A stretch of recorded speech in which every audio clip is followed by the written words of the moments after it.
ที่จะมาหักแสนมาคิดโทษตะวันแสนสักนานบ้านอยู่ในดงจงฟังให้ดีเสียงนี้ฝากให้สมยงเสียงจากลาวต่างแดนโอ้ส่งมาตามลมให้ฟัง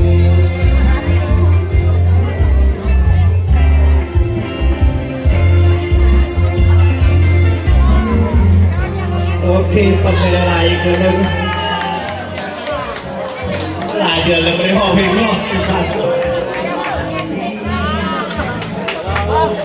Je suis fatiguée aussi, hein.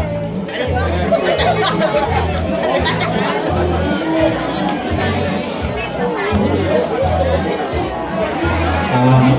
ต่อไปต้องกี้นะต้องกี้เอาเรียนอะไรนะสิ่งที่เป็นผู้ที่สุดสุดเลย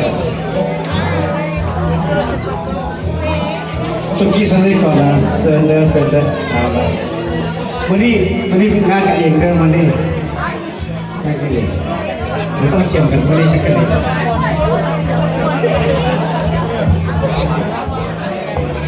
มันร้องไหลมาดิอย่าต้องอย่าสกิกี้